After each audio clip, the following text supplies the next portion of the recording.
Hello friends, आज हम बात करते हैं भगवान विष्णु जी के 8वें अवतार की। हिंदू धर्म में भगवान विष्णु जी का 8वां अवतार श्री कृष्ण जी का माना गया है। भगवान विष्णु जी ने श्री कृष्ण जी के रूप में देवकी और वसुदेव जी के घर जन्म लिया था। उनका लालन पालन माता यशोदा और नंद बाबा ने किया था। इस अवतार का संपूर्ण वर्णन श्रीमद् भगवत पुराण में मिलता है। श्री कृष्ण बहुत ही चंचल और मनमोहक थे और उनकी लीलाओं में ऐसा रस था जो कि किसी भी व्यक्ति के मन को अपने बस में कर लेते थे। द्वापर युग में भगवान विष्णु जी श्री कृष्ण जी के रूप में अवतरित हुए थे, तो उन्होंने अपने उपदेशों और लीलाओं से संपूर्ण मानव जाति को उचित और अनुचित का ज्ञान दिया था।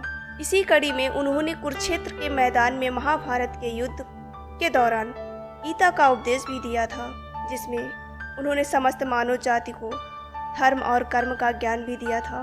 भगवान श्री कृष्ण जी की बुद्धि, ज्ञान और नीतियों के कारण कि आज वो कई देशों में पूजे जाते हैं। ज्ञान और उपदेश के अलावा श्री कृष्ण के पास कुछ प्रलयकारी अस्त्र भी थे। हिंदू धर्म में श्री कृष्ण को ईश्वर मानते हैं और उन पर अपार श्रद्धा रखते हैं। सनातन धर्म के अनुसार भगवान विष्णु जी सर्व पापहारी, पवित्र और समस्त मनुष्यों को मोक्ष तथा भोग प्रदान करने वाले प्रमुख देवता हैं। वैसे तो भगवान विष्णु जी ने 23 अवतारों को धारण किया है। इन अवतारों में से उनका सबसे महत्वपूर्ण अवतार श्री कृष्ण का ही था। यह अवतार उन्होंने 28वें द्वापर में श्री कृष्ण के रूप में देवकी के गर्भ से मथुरा के कारागार में लिया था।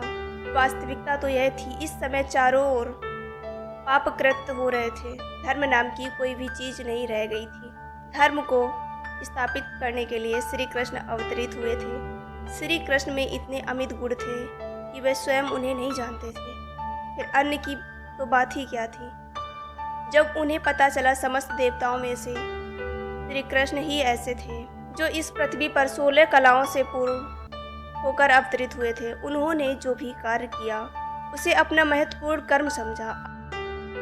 अपने कार्य की सिद्धि के लिए उन्होंने साम, दाम, दंड, भेद सभी का उपयोग किया, क्योंकि उनके अवतार होने का यही मात्र एक उद्देश्य था कि इस पृथ्वी को पापियों से मुक्त किया जाए। अपने इस उद्देश्य की पूर्ति के लिए उन्होंने जो भी उचित समझा वही किया। उन्होंने कर्म व्यवस्था को सर्वोपरि माना। कुरुक्षेत्र की रणभूमि में अर्जुन को कर्म ज्ञान देते हुए उन्होंने गीता का उपदेश दिया, जो कि कलिकाल धर्म में सबसे महत्वपूर्ण ग्रंथ माना जाता है।